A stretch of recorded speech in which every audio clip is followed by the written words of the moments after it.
Yan, no? Tinan mo yung bawang, oh. Gusto ko yung bawang na yan, no? Ay, no? Look at that!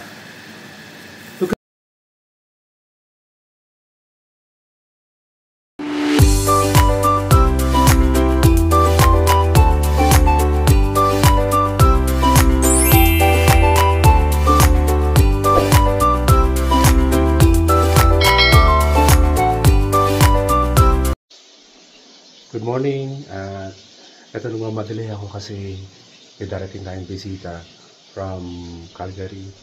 So, nagsalang agad ako ng nilaga. Ito. Ang bilis lang eh, no? So, ginawa ko, naglagay ako ng tubig sa kaserola. Pagkatapos, naglagay agad ako ng sibuyas. Tapos, tinakpo agad yung baboy. So, papakuluan natin dyan mga isang oras. Tapos, nagluto rin ako ng yung part ng liempo na nilagay ko sa nilaga, idadagdag natin doon sa sisig kasi may natira kami sisig eh. Papakita ko sa inyo, in-mix ko na lang siya. So, pinili ko na. Mabilis lang to guys. So, challenge sa akin to kasi ayun yan, nasa biyahe na sila. Nasa summer red year na sila. Kaya, ito mamadali ako. Tingnan natin. Pagising ko lang, tingnan mo. Muta-muta pa. So, nag-chop na rin ako ng mga patatas. So, nag-chop ko na rin mga patatas na gagamitin natin para sa nilaga.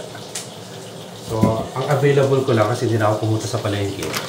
Ang available ko lang is bok choy. Tapos meron din ako repolyo. Talo-talo na yan. Okay na yan, di ba? So, lagyan natin ito dito. So, mag-chop na ako ng gulay.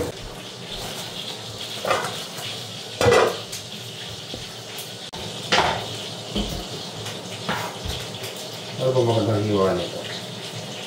Nag-ulit na. Tapos, ito ko pahaba eh. Pahabang hiwa. Kaya na guys ha. Kaya gising ko lang. Kasi nakapagtipla na ako ng kape.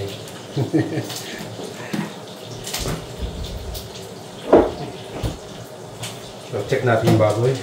Baka okay na. Yan natin. Dadagdag ko lang naman ito sa sisig. So, meron ako sisig dito. Pakita ko sa inyo. Kasi ano siya, more on fats. Saka konting laman. So, yan ako na. Dadagdag ko na lang. May sisig ako dito. May sisig ko. Charan! Yan. So, idadagdag ko siya dito. Okay? Sayang eh, di ba? Naya ako sa ano. So, mapaparami ko pa to. Kasi yung sisig naman, basta once na naiprito nyo, ilagay nyo lang sa freezer. Okay pa siya, eh, no? So, idadagdag ko yung nandito. So, another sisig na naman to. Palaro na naman to. Okay, watch out lang ha. Diyan lang kayo. A few inches later. Susunod ko itong bok choy.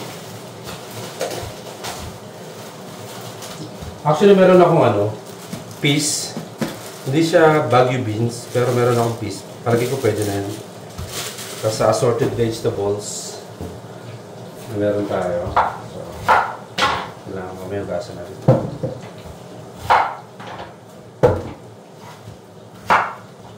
Para ako nakikipag ano? Para ako nasa Iron Chef. Sisigaw-sigaw ka niya, no? Gordon Ramsay. Saan yung ginawa mo?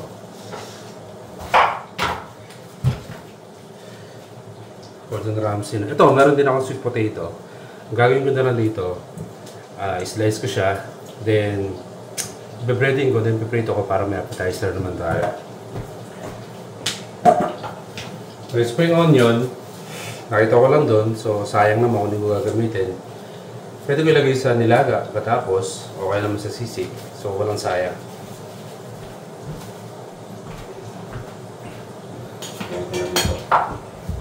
Kuhain ko na rin ito kamote para may prito ko mamaya-maya.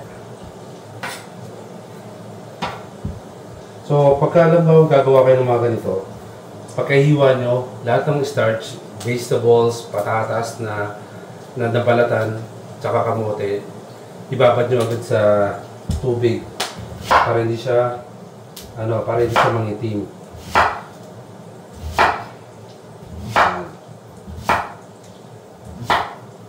So namimiss ko to, no? Kasi nung nasa restaurant pa ako, talagang ako sa pagluluto. Ang edad ko ata 21 years old lang ako nung pumasok ako sa restaurant. Yan. Yan.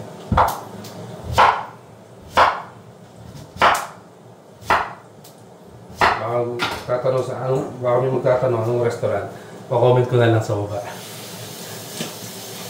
Sikat yun, sikat sa Pilipinas, yung pinasukan kong restaurant. Matagal ako doon. Alam ko meron silang branch dito sa US. Doon sa US. Dito sa Canada wala pa. Pero maganda magkaroon din sila dito sa Canada.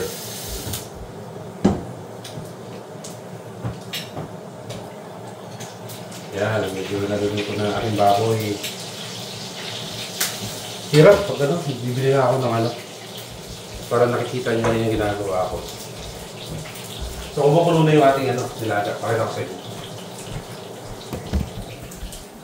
Yan, napaluto na siya. Ang nilaga. At syempre, yung kinat nating gulay, hugasan natin, di ba? Hugasan natin yan. Kasi may mga buha-buhangin yan Para, di ba, malinis. Hugasan natin.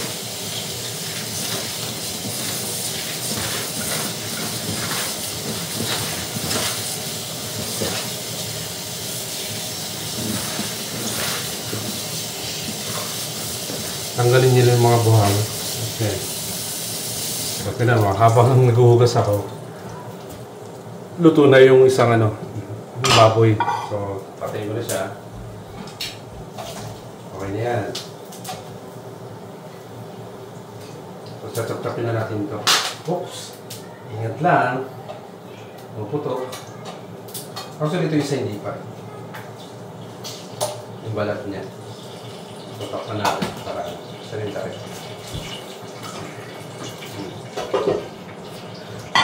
Okay na yan. Tutuloy lang natin ito. Okay na yan. Tagal yung buha-buhangin. Tapos na lang isa. Ayun ito yung sinasabi ko. May mga buha-buhangin siya.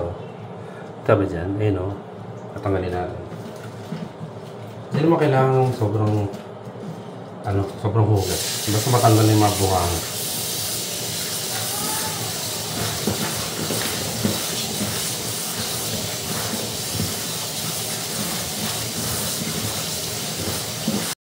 So, okay na yung baboy natin. I-check ko na. Ihalo ko na dun sa sisig.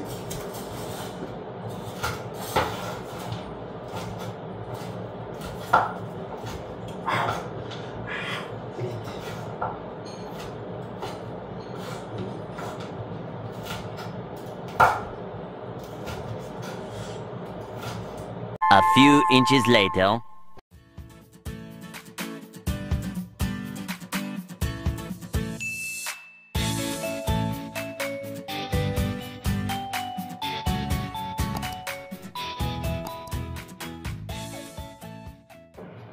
Yun, nagbabalik tayo. Kasi nag-breakfast na ako. Pinandaan ako ni Mrs. So, pusog na ulit. So, ang gagawin ko ngayon, pe-prep na ako ng pansisig. So, kailangan ng maraming sibuyas. Siguro okay na to. Dalawa, malalaki. At sa mga sisig pala, mas masarap gagamit ka ng kulay pula. So, usahan natin siya.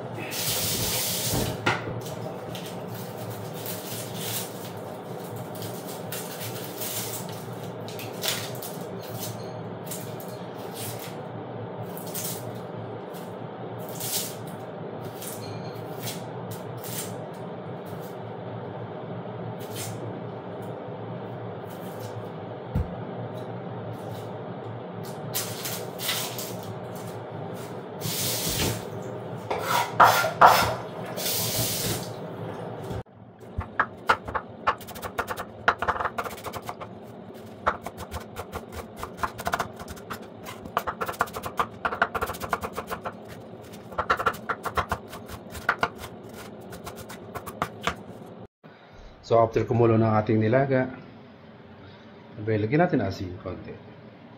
So, okay na yan. Then pagkatapos lalagyan din natin ng konting patis lang. Kasi kailangan, siyempre pag nilaga, kailangan yung lasa mismo ng baboy.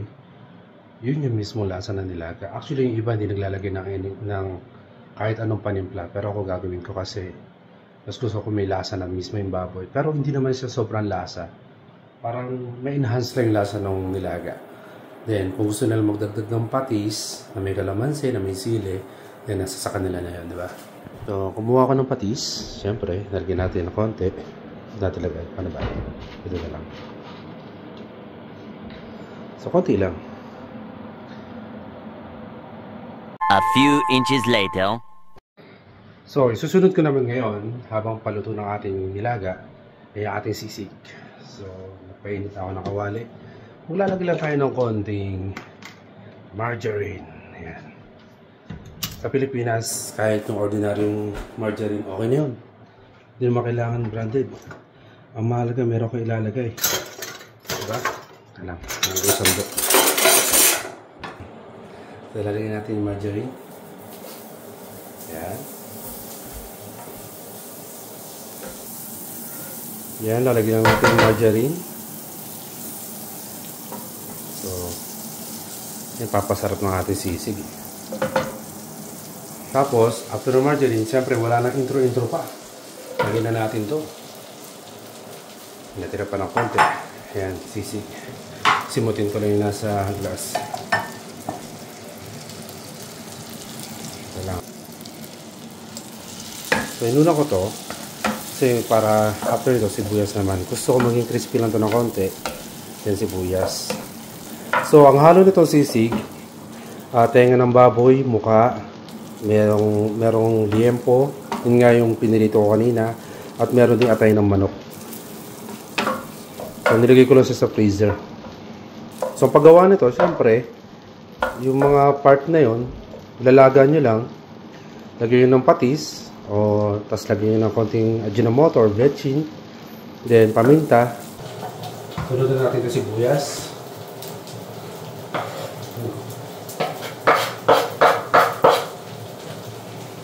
Okay. Tapos sasabayan na natin ang panimpla. Lagyan natin ng asin. Lagyan natin asin. Diba? Yan, lalagyan natin siya ng konting ajinomoto. Moto ko, yan. Lagyan natin ng konti. Oh, okay na. Then, halu-haluin lang natin to hanggang sa mag-crispy. Tapos, isusunod na natin yung lemon. Basic lang siya guys, yung timplado niya. So, sa puntong ito, lalagyan na naman natin ng clove. Yan. Sa iba, nilalagyan nila kasabi ng seasoning. Pero sa akin, nilalagay ko na ngayon yan. Yan. Tapos, saka natin halu-haluin.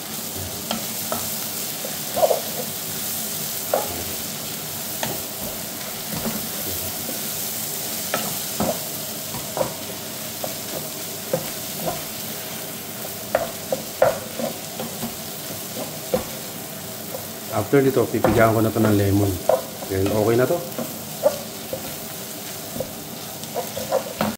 So, maglalagay na tayo ng lemon. Kasi natin to.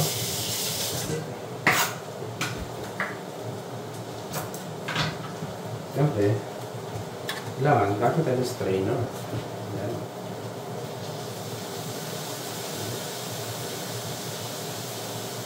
Pwede naman ito ilagay pag isa-serve nyo na.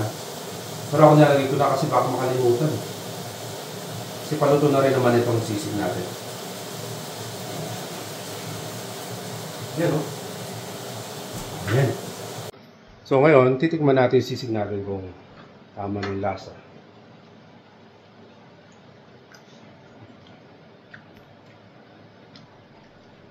Okay na? Okay rin, kaso wala. A few inches later. So, nilagay ko na yung mga susunod na ingredients. Yun. Takpan lang natin. Ako na pa.